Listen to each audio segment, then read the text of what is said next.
वंदे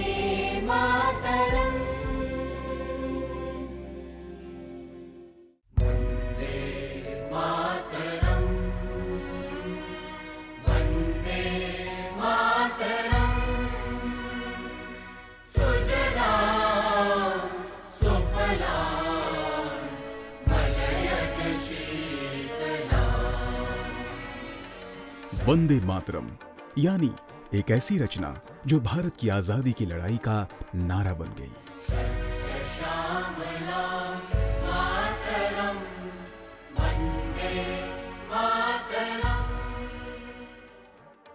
जिसने आजादी के मतवालों को नई दिशा, नई प्रेरणा दी, नया संकल्प दिया और नई राह दिखाई।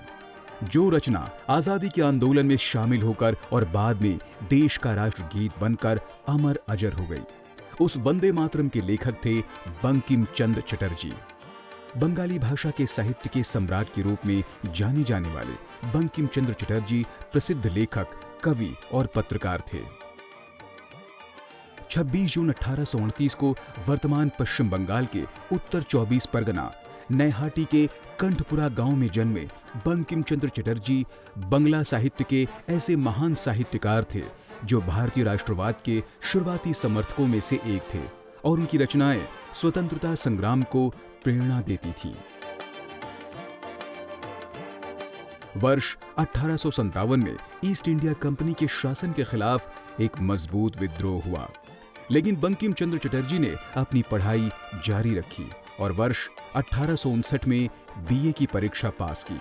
कलकत्ता के उपराज्यपाल ने उसी साल बंकिम चंद्र चटर्जी को डिप्टी कलेक्टर नियुक्त किया।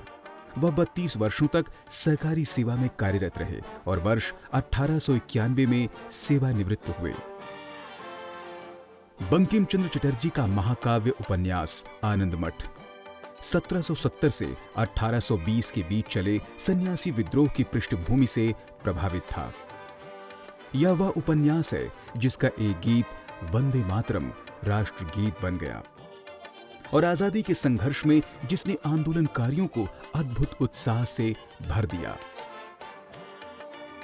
उन्होंने संस्कृत का अध्ययन किया था और वह इस विषय में बहुत रुचि रखते थे, लेकिन बाद में बंगाली भाषा को जनता की भाषा बनाने की जिम्मेदारी ली।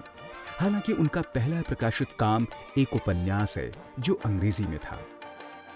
बंकिम चंद्र चटर्जी ने 1872 में एक मासिक साहित्यिक पत्रिका बंग दर्शन की भी शुरुआत की, जिसके माध्यम से बंकिम चंद्र चटर्जी को एक बंगाली पहचान और राष्ट्रवाद के उद्भव को प्रभावित करने का श्रेय जाता है। बंकिम चंद्र चाहते थे कि यह पत्रिका शिक्षित और अशिक्षित वर्गों के बीच संचार के माध्यम के रूप में कार्य करे। इसी पत्रिका बंग दर्शन में सबसे पहले 7 नवंबर 1875 को वंदे मातरम प्रकाशित हुआ और बाद में वर्ष 1882 में आनंद मठ में प्रकाशित किया गया। 1880 के दशक के अंत में पत्रिका का प्रकाशन बंद कर दिया गया, परंतु वर्ष 1901 में रविंद्रनाथ टैगोर के संपादक बनने के बाद इसे फिर से शुरू किया गया। 1905 में बंगाल विभाजन के दौरान पत्रिका ने विरोध और असंतोष की आवाज को एक आधार देने में महत्वपूर्ण भूमिका निभाई। उनके प्रसिद्ध उपन्यासों में Durgeshnandini, Kapalkundala, Devi Chaudhurani, Bishabriksha, the Poison Tree, Chandrashekhar, Rajmohan की पत्नी और कृष्ण कांतरविल शामिल हैं।